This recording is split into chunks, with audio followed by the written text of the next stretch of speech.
Hello friends, welcome to my YouTube channel English with Anjan and today our topic is It's time. तो friends It's time इसका meaning होता है समय होना, किसी भी कार्य को करने का समय होना और इसको हम 2 या 3 तरीके से बना सकते हैं। तो आइए आज की वीडियो में हम इस तरीके के सेंटेंसेस को बनाना सीखते हैं। तो इसका जो सबसे पहला रूल है, इसकी पहचान होती है किसी भी कार्य को करने का समय होना। और फ्रेंड्स इसके अंदर आपको हमेशा याद रखना होता है कि इसके अंदर आपको सब्जेक्ट नहीं मिलता। इसका रूल होता है it's time plus two plus first form of the verb plus object. इसके अंदर सब्जेक्ट नहीं होगा। जैसे खेलने का समय है, सोने का समय है, नाचने का समय है, एंजॉय करने का समय है। तो इस तरीके के सेंटेंसेस पाए जाते हैं। तो आइए इन्हें बनाते हैं। तो सबसे पहला सेंटेंस है खेलने का समय है, तो इसको रूल के अकॉर्डिंग बनाएंगे। इट्स टाइम टू, रूल का हिस्सा है टू, हम छोड़ नहीं सकते इसको। वर्ब की फर्स्ट फॉर्म, वर्ब क्या हो रही है? खेलना। To play, it's time to play.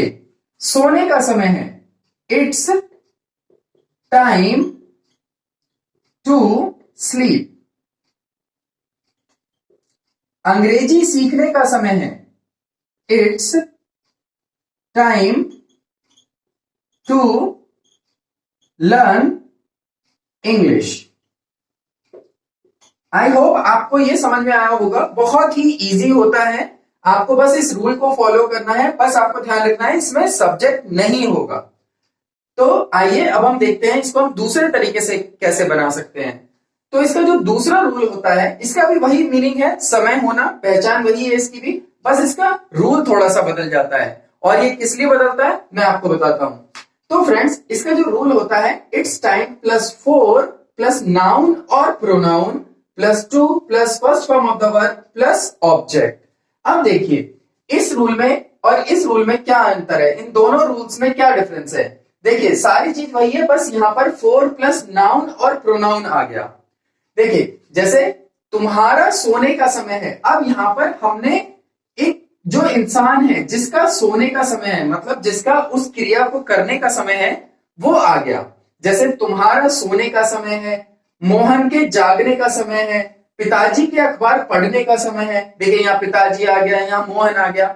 But अगर मैं आपसे पूछूं तो आप लोग सोचेंगे कि भाई ये तो सब्जेक्ट आ गया, तो हमने यहाँ पर सब्जेक्ट क्यों नहीं लिखा, हम यहाँ सीधा सब्जेक्ट लिख सकते थे। तो फ्रेंड्स आपको ध्यान रखना है ये यहां पर सब्जेक्ट नहीं है। अब हम लोग क्या सोचते हैं, भाई नाम आ गया किसी का या प्रोनाउन आ गया तो वो सब्जेक्ट हो गया। नहीं, सब्जेक्ट कौन होता है? सब्जेक्ट वो होता है जो काम करता है। देखिए अब आप कहेंगे भाई काम तो कर रहा है, तुम्हारा सोने का समय है, तो सोने का काम कौन कर रहा है? तुम कर रहे हो, तो यहां पर तुम सब्जेक्ट हो गए। लेकिन फ्रेंड्स ये जो सेंटेंस है तुम्हारा सोने का समय है, इसमें अभी क्रिया नहीं हो रही सोने की, मैं बस बोल रहा हूं। मान लीजिए मैं आपसे कहता हूं तुम्हारा पढ़ने का समय है, तो तुम अभी पढ़ नहीं रहे हो, अभी तो मैं बोल रहा हूं। सब्जेक्ट यहां पर मैं हूं, बोलने वाला, क्रिया को करने वाला सब्जेक्ट होता है।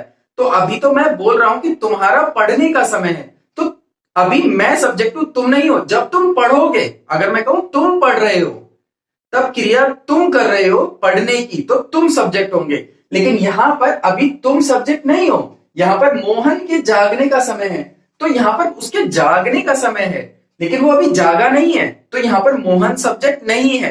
इसलिए हम क्या करते हैं, क्योंकि ये सब्जेक्ट नहीं है तो यहां पर भी हमें सब्जेक्ट नहीं मिला, इसलिए हमने इट्स टाइम को ही सब्जेक्ट बनाया।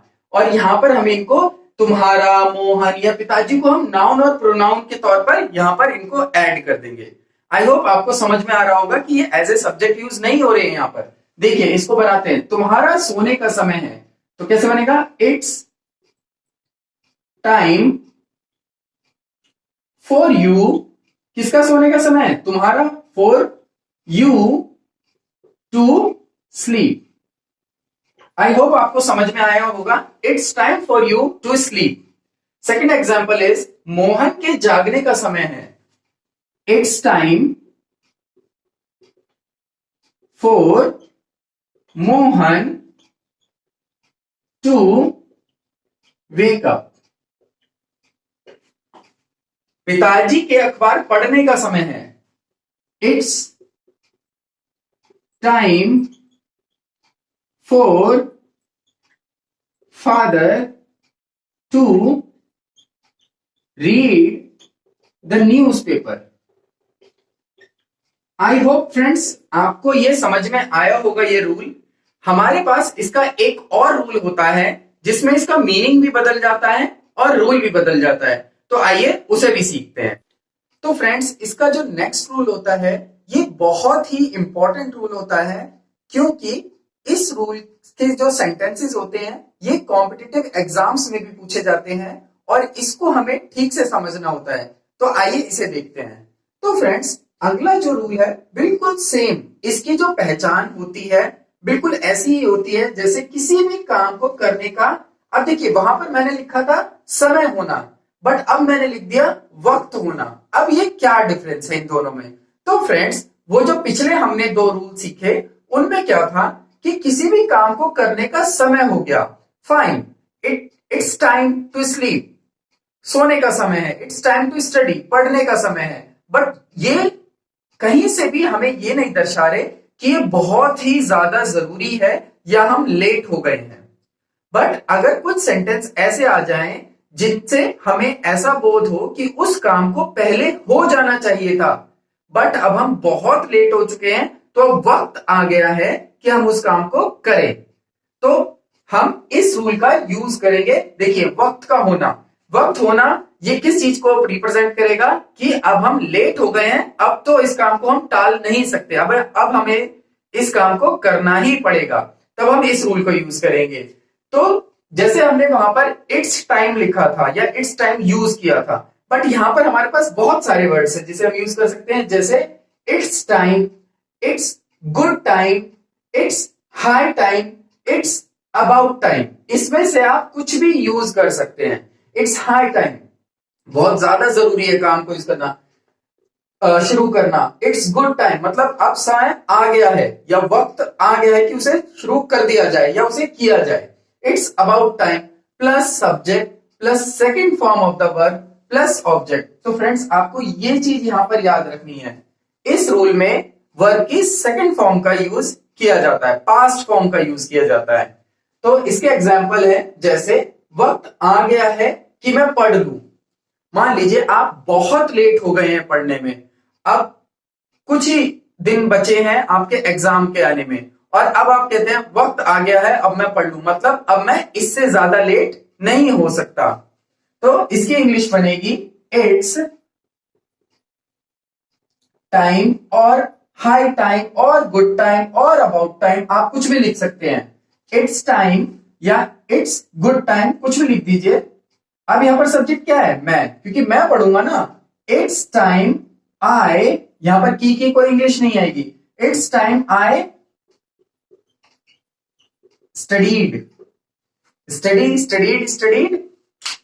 अब इसका दूसरा एग्जांपल है दुकान खोलने का वक्त है, मींस दुकान पहले ही खुल जानी चाहिए थी बट हम लेट हो गए हैं, बट अब हम इससे ज्यादा लेट नहीं कर सकते। तो इट्स हाई टाइम, आप कुछ भी लिख सकते हैं, इनमें से कुछ भी यूज कर सकते हैं। इट्स हाई टाइम आई, अब देखिए यहां पर मैंने ऐसा लिख दिया, लेकिन हम ऐसा भी लिख सकते हैं मेरा दुकान खोलने का वक्त है, लेकिन ऐसा भी आता है, हम अधिकतर ऐसा भी, दुकान खोलने का वक्त है, तो ये सेल्फ अंडरस्टूड होता है कि मैं ही खोलूंगा दुकान, दुकान खोलने का वक्त है, तो इसलिए मैंने यहां पर लिखा नहीं है, बट यहां पर सब्जेक्ट अपने आप आपको दिखेगा कि यहां पर it's high time I opened the shop. वक्त आ गया है कि मैं उसे सबक सिखाऊं, मींस बहुत लेट हो गया है, पहले ही सिखा देना चाहिए था। इट्स गुड टाइम, यहां पर गुड लिख देते हैं, good time I taught him a lesson.